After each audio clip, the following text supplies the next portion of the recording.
Mic check, mic check. You are now listening to the #1 podcast that brings you motivation, education, and inspiration from faith-based entrepreneurs who walk by faith and trust God with their success story. They are disruptors within the business world, extraordinary college students with a dream, entrepreneurs creating solutions to problems they see on earth, and artists that are changing the game. As the pretty plug, I want to show you that your business model can be centered around faith, and I intend to plug you in to the stories of these inspirational beings doing just that. These episodes are proudly produced by Faith Tech Grow LLC, a production team where we amplify your mission and purpose to another level. Let's tune in to this week's episode. Hello, everyone, and welcome to another episode on the Walk by Faith show. It's your girl, the pretty plug, and our main mission on this podcast is to inspire, to motivate, and to educate you. Because at the end of the day, we can't make change unless we not only believe in ourselves, but we have faith with tools to make the right action. So I got the founders of Build and Chill with me today. I'm sitting here with Aaron Davis and Isaiah Hickman, right? Hickman. And I just want to say, it's so inspiring and encouraging to be around a group of men that said, I'm not going to Netflix and chill. I'm a Build and Chill. Yeah. And I just want to now just ask you guys, tell them who you are. Not what you do specifically, but who you are, just to open it up. Take this one. All right. My name is, my name, Aaron Davis, right? Right? I'm a child of God first, that's really what I try to base my life around. Not perfect, just striving to do the best I could do, and with the gifts God's given me. The arts has been something from young that I love to do, so now trying to really see what lane I should be taking, and taking the steps towards mastering that craft, mastering that gift, and then eventually using it, or as I go, using it to better the community or better other people, because we get gifts to give away. That's what I believe. Every gift that's given to us is to give away. So that sounded very textbookish, but it's the actual truth, guys. That's really, how I feel about my craft and who I am, things like that. So. Okay, so what about you, Isaiah? Tell us who you are. I would say I'm a father. Remember earlier I said that. So I want to touch on that I'm a parent, and as a parent, we wear many hats. So one of my hats is also, a God-fearing person, father, provider, protector, and just somebody that's tired of the mundane 9 to 5 and just trying to make some changes. I'm just trying to build and chill. I'm trying to, just take myself to a new horizon, take my family to a new horizon, and just trying to make sure that when I leave here, that everybody gonna remember these footsteps. My footsteps are gonna leave I'm not being, egocentric, but I want to be remembered. I want to be remembered for something that I had purpose. I had value. That my name had some value, that I had some purpose, and that's basically it, I would say. Okay, y'all. So Aaron, Isaiah, this is a organization that is built for 3 people, and his name is Elijah. Yes. So just tell us who he is. So brother Elijah, shout out to Elijah, aka Mr. Peculiar. This brother's we love this brother. It's our little brother. He's a up and coming comedian, actor, and doing his thing on Instagram with the comedy and just for the community as a whole, making people laugh, putting smiles on people's faces. And he's the third leg. Is that the right term? Well, he's the third addition to Build and Chill. So shout out to Elijah. He's definitely here in spirit. He's not here physically, but here in spirit with us. Okay. I gotta smile when I think about Elijah. Elijah's he's missing, but he's definitely the strongest link. I would say was in Build and Chill. For sure. Keeps us together. Just his presence alone is like, I mean, basically, if I'm having a bad day, and if I see Elijah, that's it. Yeah, hands down, like spirits just jump to a new level, and I'm just a new person again. So yeah, we definitely miss the brother Elijah. Wish he was here, but you definitely in spirit, bro. Y'all gonna see him soon too. Don't worry, y'all gonna see him soon. So, one, Elijah, when you hear this, know that your men, they love you. A lot of black love in the building. But my next question is, like, we're in Brooklyn right now. Yeah. We're at the Brooklyn Library. Mm-hmm. It's a lot of history here. It's rich in, like, legacy. And my thing is, what type of legacy do you all want to leave for your children? Because we talk about building, but what type of legacy are y'all building currently? Wow, I probably should let. That's a good question. Father start. Daddy start right there. Yeah, that's a good question. So, I would say direction. I think I want to leave direction. I think oftentimes, like, there's no direction. No, there is direction within the black community, but then again, there isn't. I mean, there isn't a strong enough impact. Like, I would say Malcolm X, he left direction, right? But a lot of people didn't pick the torch up. Or Nipsey Hussle left direction. But I think I want something, I mean, I was speaking earlier about, black food markets, black co-ops, or, like black clothing stores that's owned by us. I want to leave some of that. I want to leave that. At least some of it, so those that that came after me, like my son, my daughter, like they can have that. They could pick that up. And I also want to leave behind confidence too, because I feel like if my son or my daughter or even my friends, including you, see me, and see me in a light where it's like, yo, I want to be like that guy right there. I want to emulate him, his style or something like that. It was something about this guy that said, yo, listen, I want to be like this guy, so I want to leave behind that, like a good name. Yeah. I want to leave a good name. Yeah. I got it. Good name. Okay, what about you? Aaron, what you leaving? What you leaving for the people? Man, I think I'm kind of in sync with Isaiah with leaving something for the next generation, my children. And aside from my children, just the generation after me, impacting them the best way that I can by using, like I said earlier, the gifts God's given me. I believe we're put here to discover our purpose. Well, our purpose essentially finds us. Sometimes what you may think is your purpose ends up being complete opposite. Sometimes ends up being your purpose, yes, but other times it's the complete opposite. But God has a plan for all of us, I believe. And whatever the plan He has for me, I'm still on that road discovering. But as I go, I'm trying to leave an impact, and building Chill is definitely one way that I know that I can leave, make an impact in the community and for the next generation, Okay.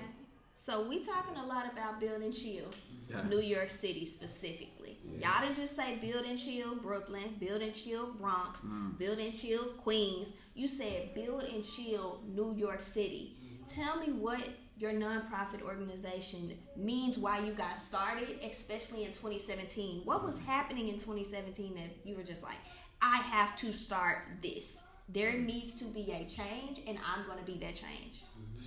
Well, I mean, it actually began as an idea, and we're going to go into, I know you're going to go into some other stuff, but Isaiah, for one, is, we call him the innovator for a reason, because now let's back up a little bit. Elijah and I, around, let's say, late 2017, we had spent about 3 or 4 years going to so many different events hosted by different people in Brooklyn, black people, organizations that, or whether it be in the arts, whether it be in business, whether it be networking, or, whatever field, people that were striving or are striving to create change in the community or to capitalize on some skill they have. They're tired of the mundane 9 to 5, and they want to build on the gifts that they have, the skills they have. And Elijah and I had just been to so many events by that point, and we're like, wait a minute, we had the thought like, yo, we could do this. We, initially it started out as being for the art because we both are. Him being an entertainer, me being a graphic designer. It was, oh wow, okay, we could do something with the arts. But then Isaiah kind of left field. He didn't even know we had this thought. He just kind of came up with, yo, why don't we throw events? Randomly, we have a group chat, group chat going like 3 years strong, but he just threw it in the chat one day. Yo, let's throw. No, it started out, let's throw like a little community, it's funny, community forum. Okay. That's how it started. Like gather a few people we know and just started talk about stuff and leave room for networking, things like that.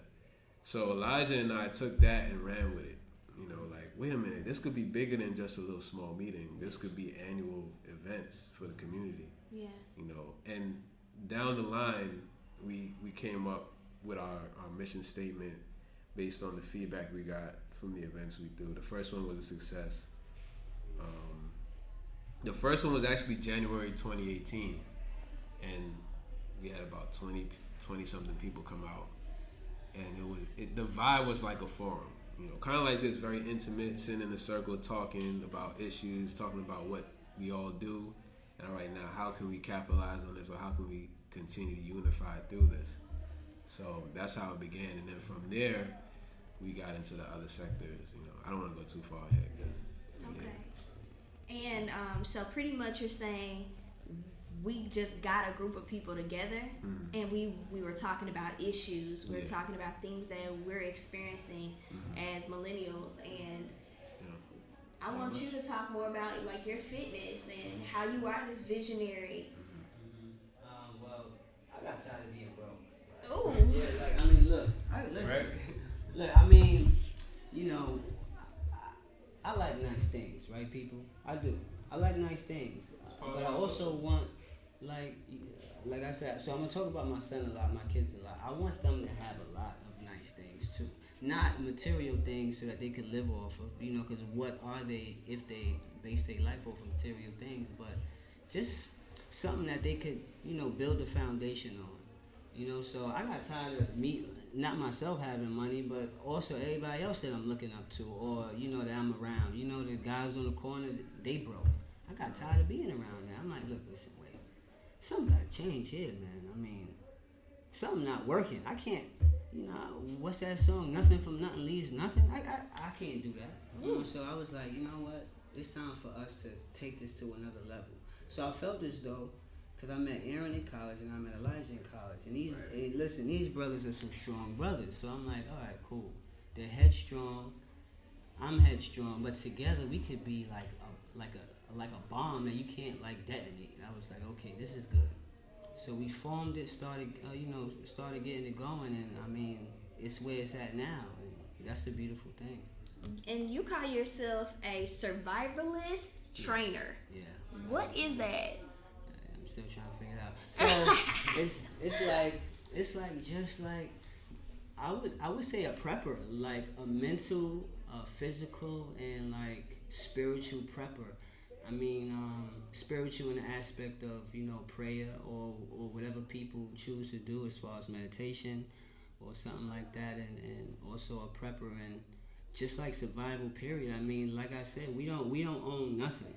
Sometimes I feel like I don't even own my body the way I go to work. So it's like, look, listen, I could change that by making sure that I'm self-sufficient. And I guess that's the meaning of survivalist is being self-sufficient. Like not going on Google and being like, what should I do today? Where can I go at? No, you go outside and you find something to do. It's like this technology world has like left us like too too dependent on stuff. First it was the welfare system. Now it's technology. Now it's these phones. So it's like a way to get out of that. I feel like is reconnecting with nature, because my survival camp is actually based outside. Like forget the gym. We going outside. We using fences, gates. I don't care what we using, but we getting out there. We connecting. Turn your phones off, and turn your minds off, and turn your minds on. We're gonna start to figure this thing out. Yeah, and you do a boot camp on Fridays, right? 2 days and Thursdays when I'm not at the Plantation. Wait. You just hit us with the. Hello, you just hit us with the plantation. I'm sorry, guys, but that's what it feels like.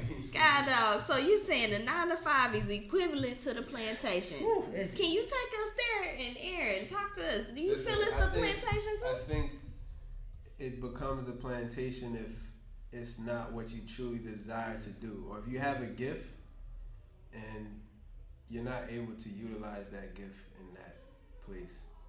Like for instance,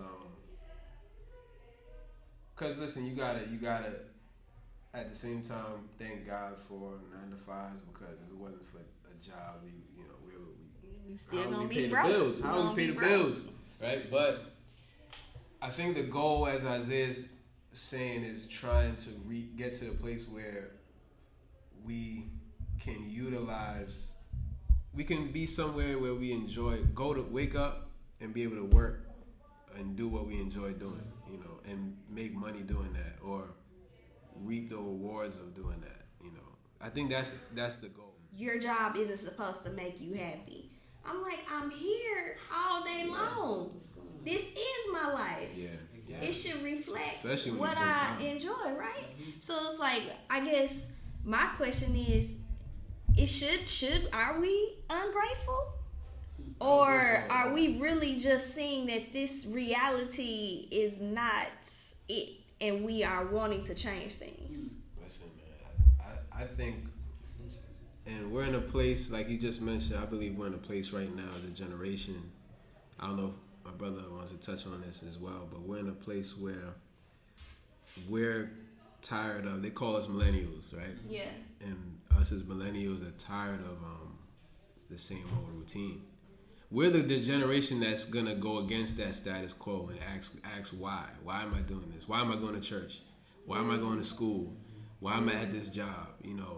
The generations of the past, the history, especially of our people. We had to build and fight to get to where we're still not fully where we want to be, right? But they had to fight. They had to go above and beyond for us, for our generation, So now that, we saw our parents struggle, a lot of us, our grandparents struggle. We want something different. We want to say, all right, let me try to build a life for myself and for the next generation. And even for my parents, to help my parents, build that life. Not all of us, some of us, build that life that I could do what I love and make money doing that.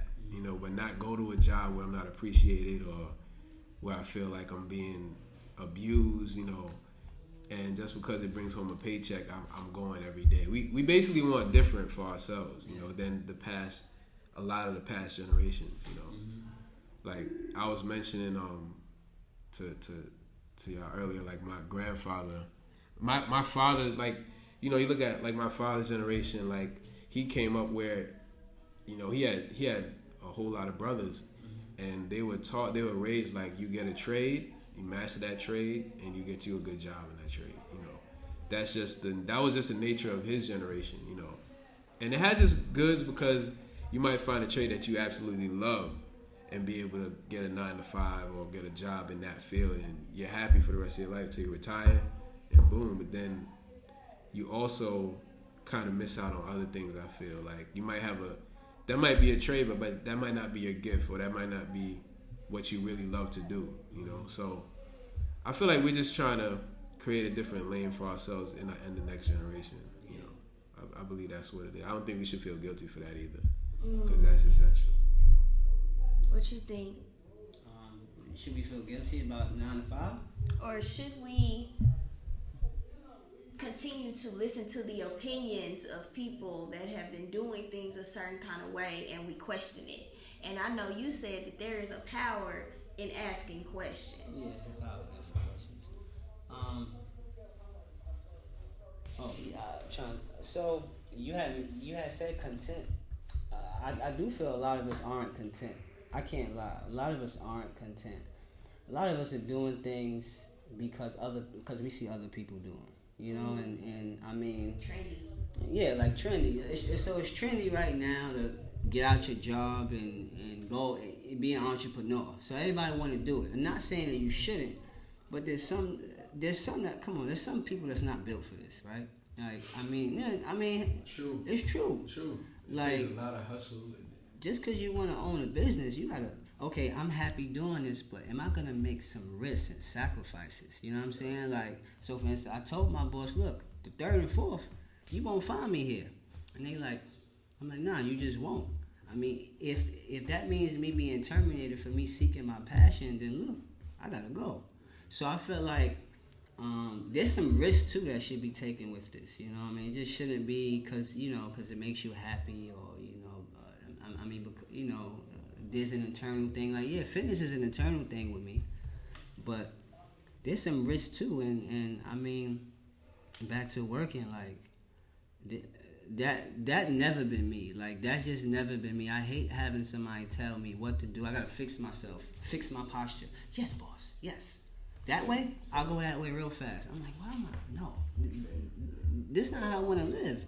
You know what I mean? Like, not to say that, I can't lead and also follow, or vice versa. I mean, because there are correct, there is criticism, or there is certain line that boundaries. Like, I wouldn't mind somebody telling me what to do, but not making me feel, or should I say belittling, me, and belittling my skills. If I'm confident enough to know that I could take myself to the next level, job ain't for me. That's it. Job ain't for me. And I think I wanted to add that even though it is trendy, like, there is still 20% of the people that's doing 80% of the work. And when we look at our groups, the millennials, I can still say there are people that are still not woke enough to say that working a job is not going to leave generational wealth. Yeah, it's not going to do it. And spending your money, not working on your finances, not surrounding yourself by good people, not consistently like educating yourself and motivating yourself to do better, even to do fitness, that's all mental. Yeah. It really is mental. So it's just like, it's important for us to recognize that we are really in the 1% as far as our mindset. Yeah. And how would you encourage somebody that's listening to this podcast that still has yet to be motivated to move on whatever God has told them to do? What would you tell them? Because y'all took the leap. Y'all said 2017, I'm starting building Chill. I may not get it right the first time. My first event, I don't know what it's going to look like. I don't know how to do the nonprofit paperwork. What would you tell them to join us in this 1% mindset?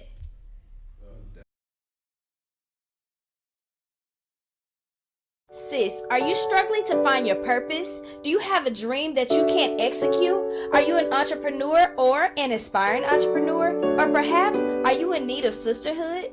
On September 14th, 2019, in Jersey City, New Jersey, the New Beginnings Brunch is hosting a women's symposium. This is a one-day event filled with keynote speakers, panelists, and networking catered towards launching your God-given dream.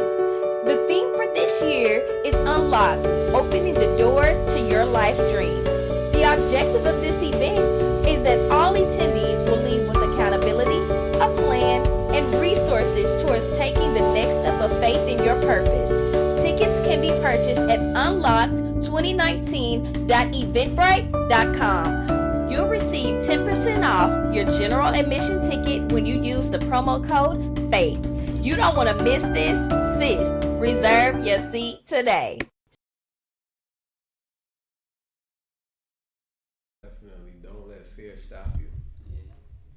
Like, we always gonna have the thoughts of, because I've been there, like, you always gonna have the thoughts of like, wait, should I leave the job? Should I? Prepare first. Like, save your money. Prepare if you're gonna take that leap, or if you're gonna make a move. Always be prepared. We were talking about preparation earlier. Preparation is key in everything. So you gotta be wise with your decision making, but don't let fear be the reason you stop. Don't allow fear to keep you back from making a move that you want to make. And don't listen to. Be conscious of who you have in your ear.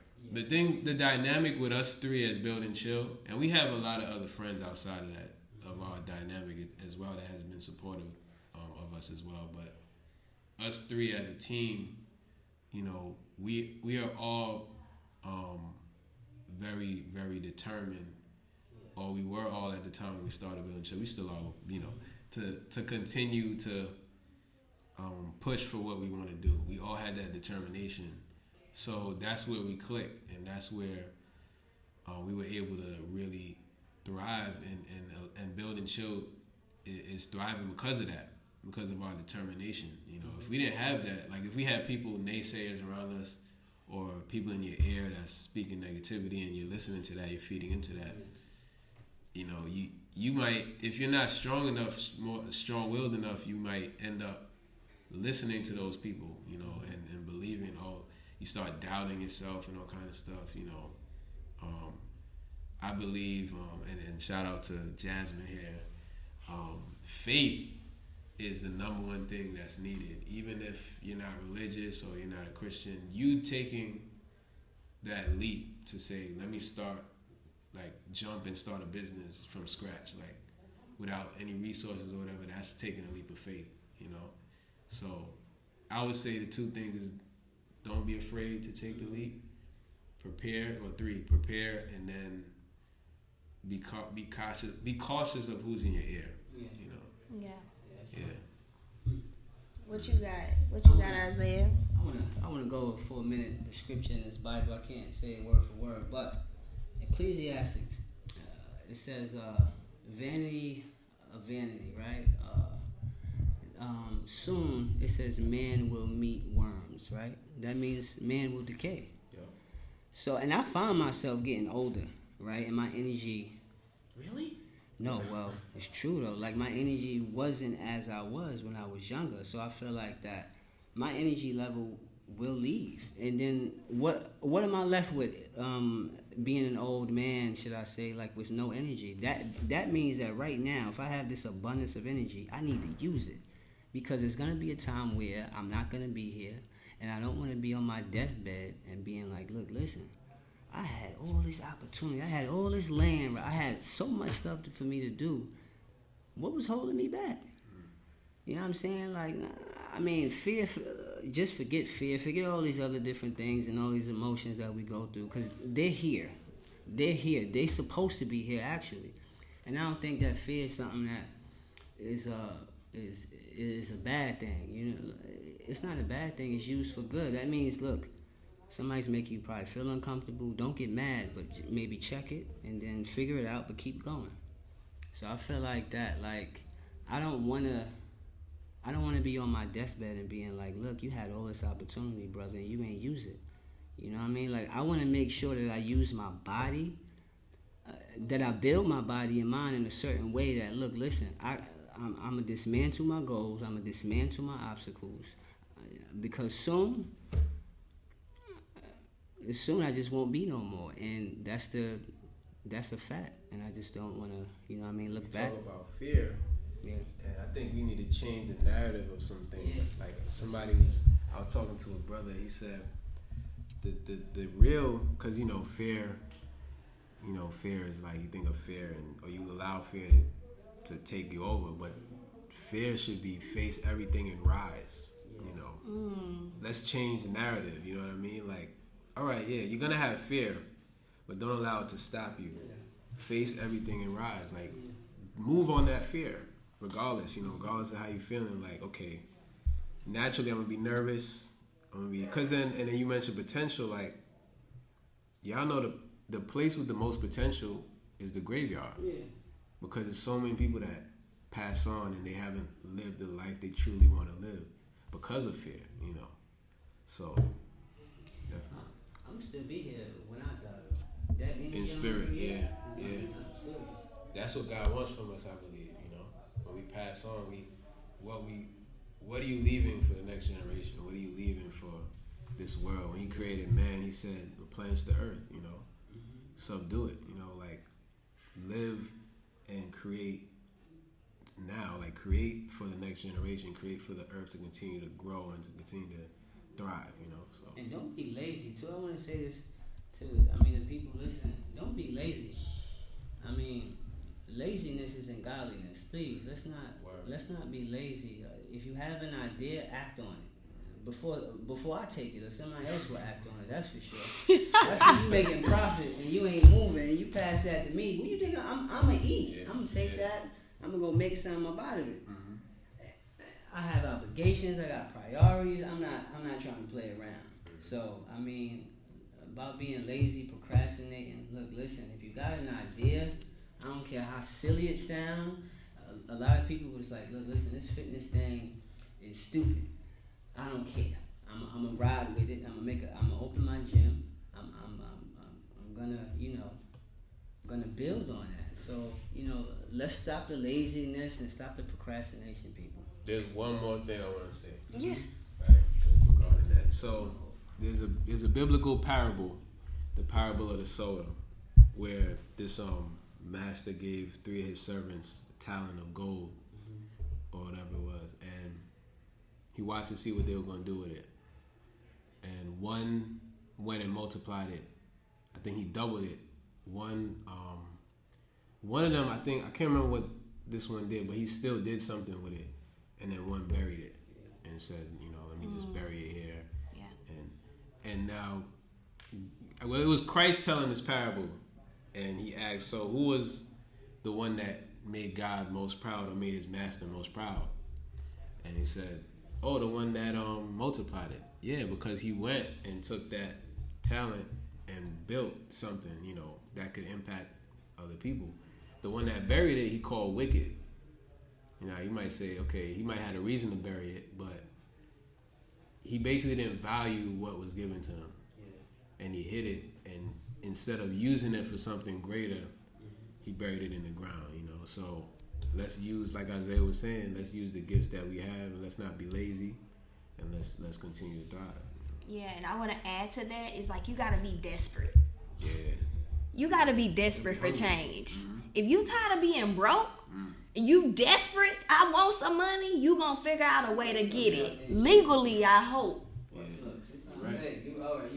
You know what I'm saying? You got to be desperate. If you see yourself gaining weight, not until you're desperate enough for change will you actually do something about it. So if right now you listening and you're not desperate, you just chilling, you like, hey, tomorrow gonna come, the next day gonna come, I'm all right. You're not desperate enough.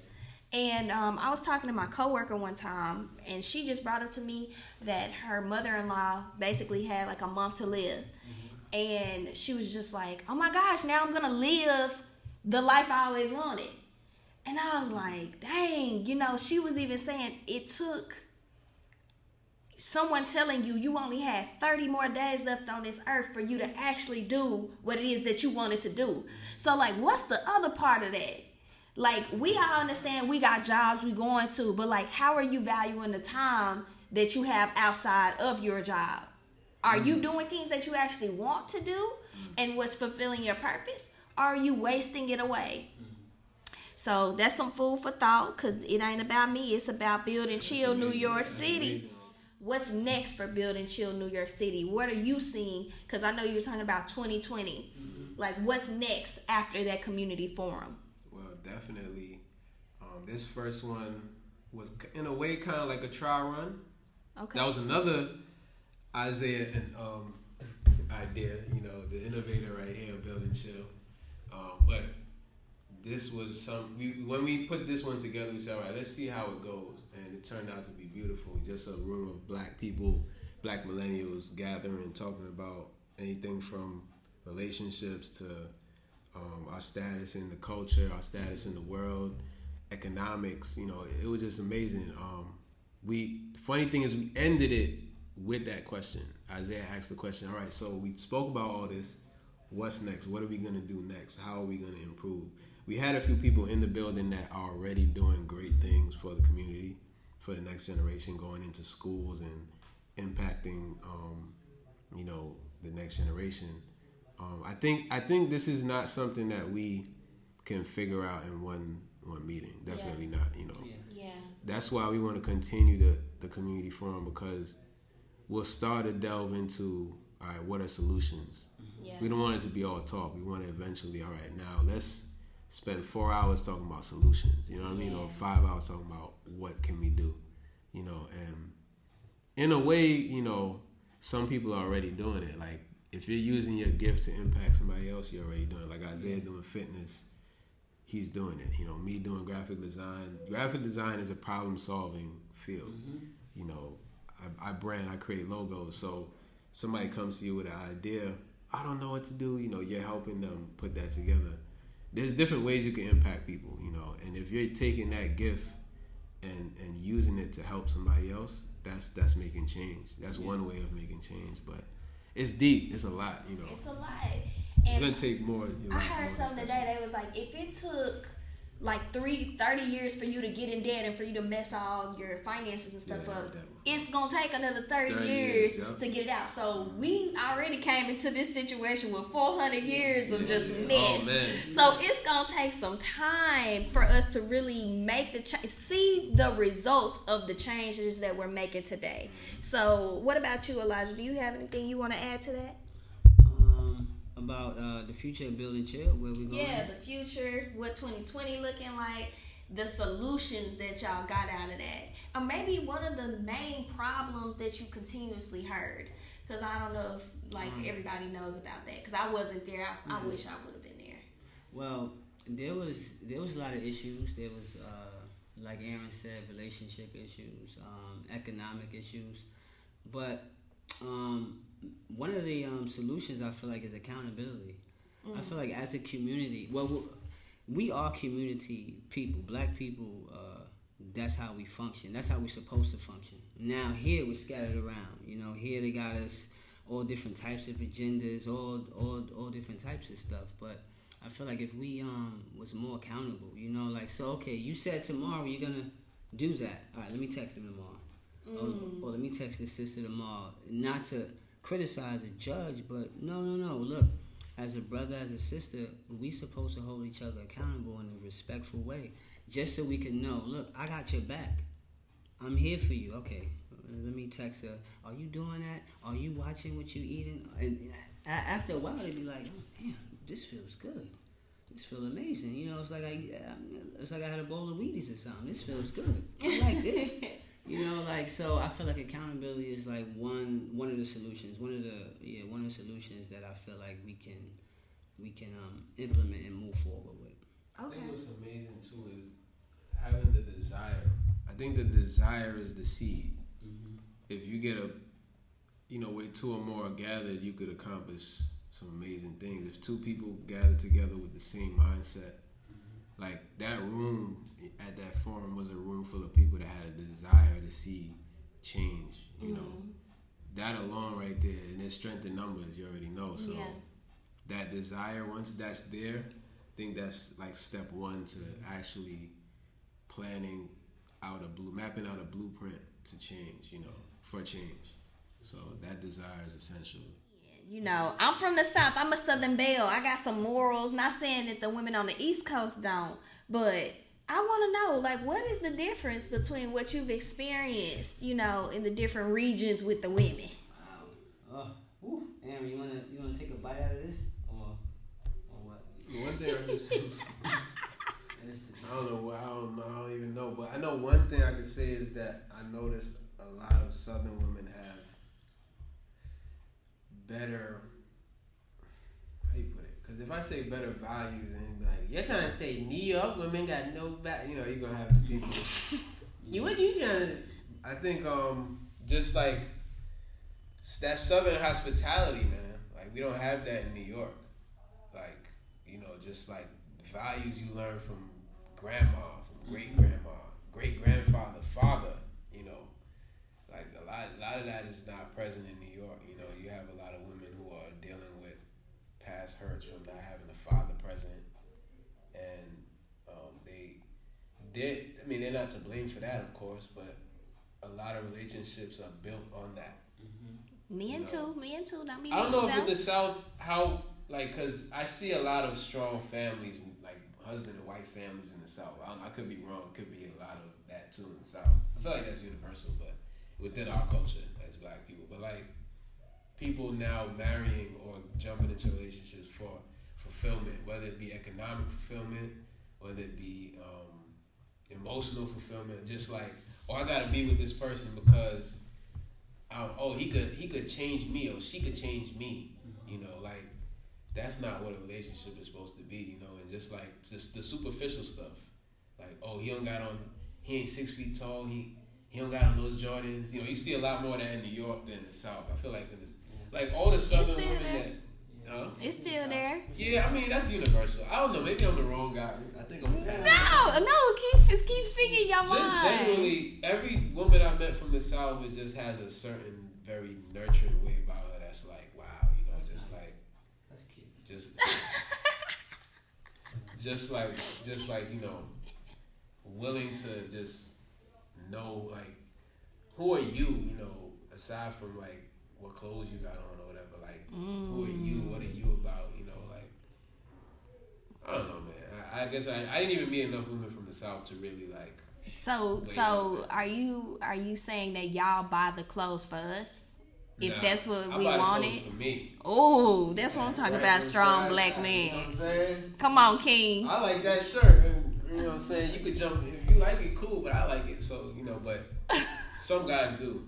Okay. And then you have guys who get. You know, I don't really put the game. No, put the game out there. What they be doing? All right, you got guys who will get with a woman for the clothes.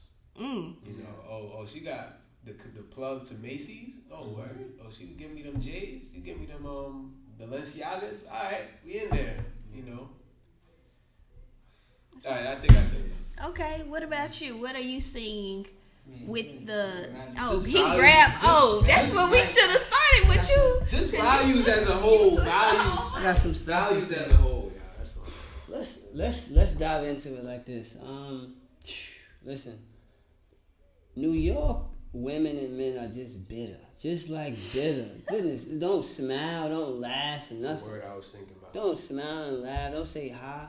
I feel like I'm walking on eggshells when I walk past somebody here. Like, hey, how you doing, brother? He looking at me. Yo, who you talking to? Yeah, it's wild. I just said hello. All right, fine. I mean, you gotta wear a cape out here. But and I'm not saying that down south women or men are better, but it's just a different vibe. You know what I'm saying? Like, down south, you get to smell the flowers. You know, like you get to hear the crickets sometimes. You know what I'm saying? So down there, it's like. If I see a woman walking past and I'm like, hey, hello, how you doing? She like, hey, shawty. I'm like, me? Me? Talking about me? Yeah. Right. How long you here for? A couple days. Oh, well, me and my mother having some dinner. What?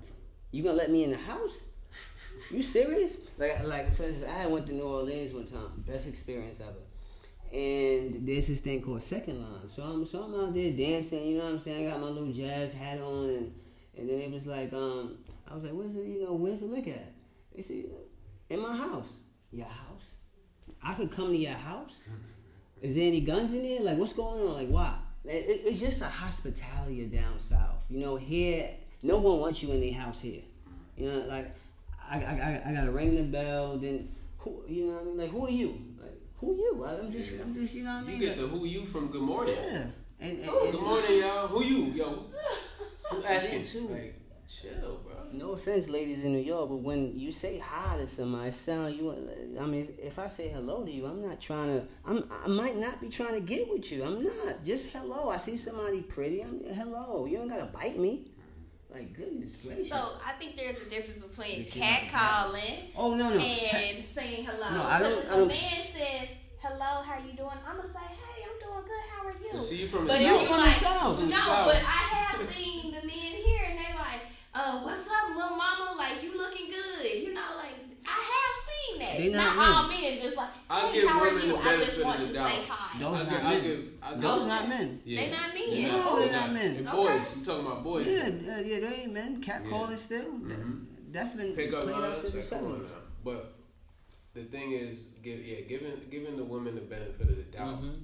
But women also should understand that not every man is like that. You know? And it's not easy living in New York because everywhere you go, some women can't walk down the street without guys looking at her behind or trying to touch her, trying to talk to her. So when they do meet that one guy that is like classy, that is a gentleman, it's a shock. It's like a culture shock. Yeah. So you gotta give them the benefit of the doubt where that's concerned. The catcalling. Yeah. You know, that's that. Like I said, like you're not even dealing with a man. Then you're dealing with a boy. Yeah. Out here in New York, you got 50-year-olds trying to talk to high schoolers out here. It's crazy. You probably got that down south too, but it's rampant out here. It's crazy. I miss down south. You miss down south? Like you live there. Yeah, but yeah, that was a good conversation. So, I think what I get out of it is, one, men's opinions, we should value them. Women's opinions, we should value them. Yes. You know, if a man on the street say, hey, ladies, as long as he's not catcalling, say hey back, he may genuinely want to say hi. But even sometimes though, if we say hello, you might not be in the mood. A lot of us also too gotta understand. Maybe you don't want to say hi. I mean, it's okay. You know, like you gotta look at a woman's face and gestures. And if she don't say hello, that's fine too. Take it like that. Maybe she's having a bad mood. Who knows? She probably didn't shower. Who knows? I'm just saying, who knows though? She might be in a funky mood, and I think we need to be respectful of people's feelings in their lives. Like put yourself in her shoes. She getting called 1,000 times. Yeah. Just 1,000 times. Nobody hissing at me. I wish, but nobody hissing at me. So look. You want somebody to hiss at you? No way. I'm just saying. No way. I don't know how to take it. Don't be Aisha Curry on here now. Aisha Curry. I wish they would talk. Yeah. People go through a lot. People go through a lot, and gotta remember that. Yeah. I think the last 2 questions that I have are: what are some free resources that people need to know about that they can access in Brooklyn or in New York when they trying to build in Shield? Well, I know we're in Brooklyn Public Library right now, and they have a little recording studio in here as well. You could book a room ahead of time with a library card and use a room for broadcasting, recording, having a meeting, things like that. There's also Brick Media downtown Brooklyn. I believe that's either the Nevins Street stop on the 2 and 5 train, or 2, 4, and 5 train, or the Atlantic Avenue stop. That's how you know he from New York. He described things with the train. Crazy, right? But yeah, the Brick Media is actually a organization. They've been around. They used to be called BCAT. It's like local Brooklyn. They basically highlight local filmmakers, photographers, dance, any kind of art that you do. They highlight that, and you could basically do an orientation with them.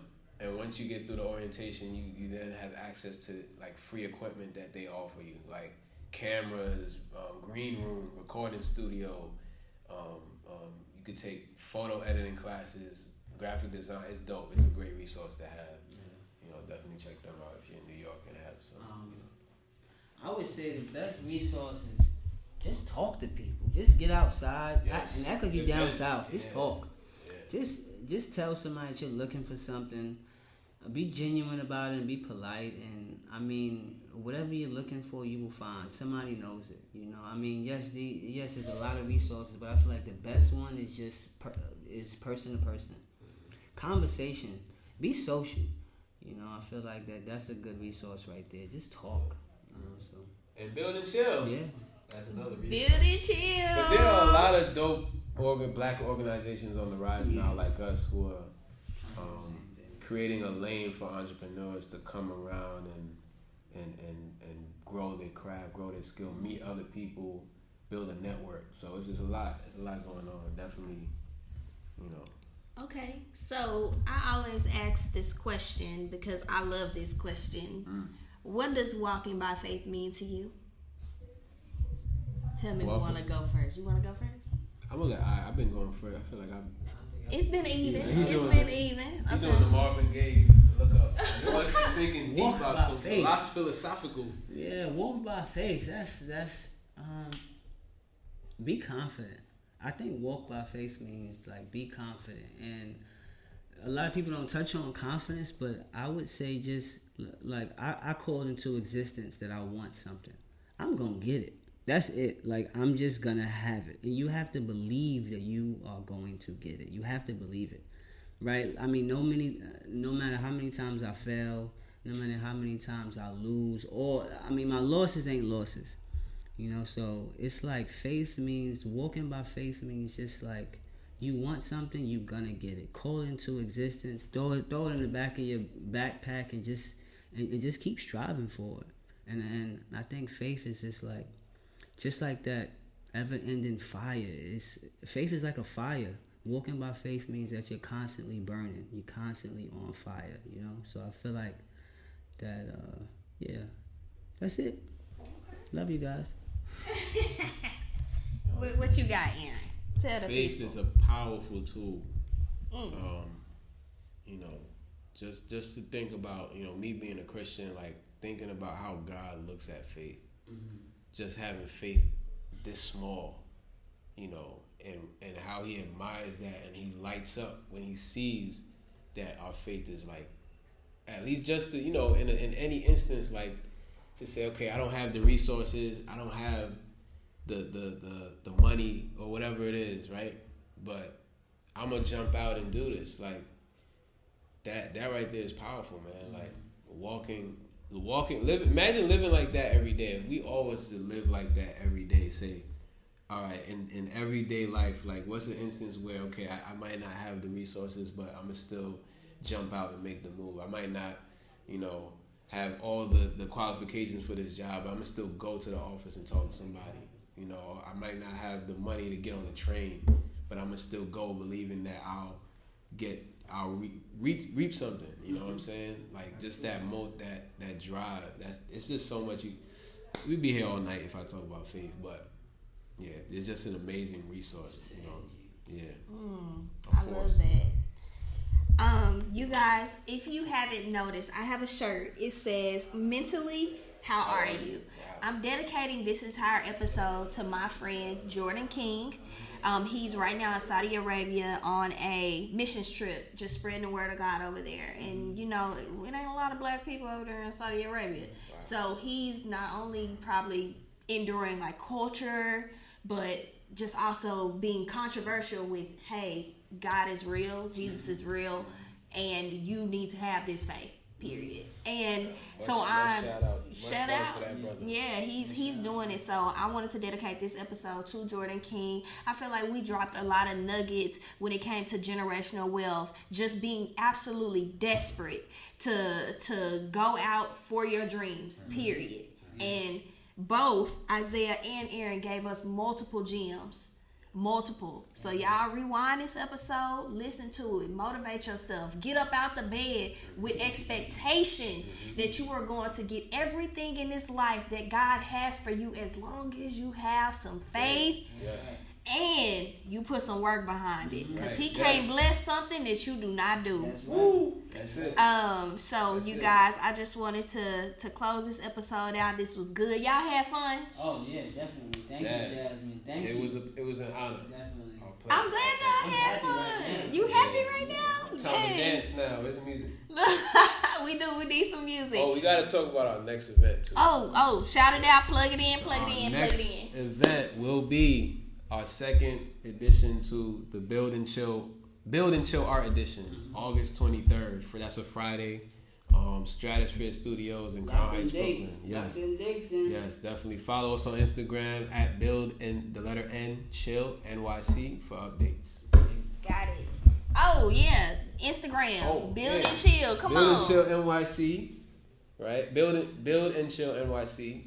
Aaronic, AARONIIC. Get your graphic design, all the things that you need to build your brand. 32 Fitness _. Yes. Okay. Yes. 32 Fitness _ Okay. Yes, sir. And Mr. Peculiar.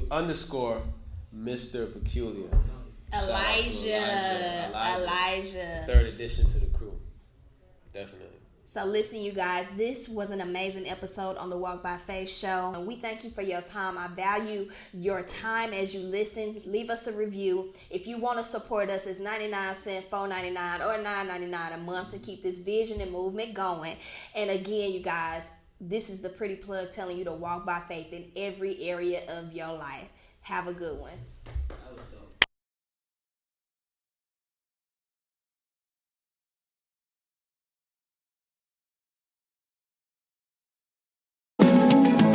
If you want more content like this, make sure you give the Walk by Faith podcast a 5-star rating and leave a review on Apple Podcasts.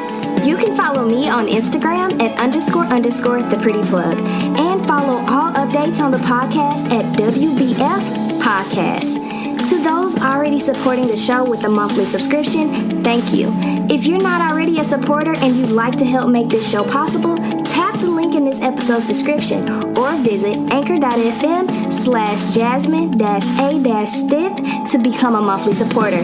That's all, folks. Tune in next week for another episode on the Walk by Faith Show.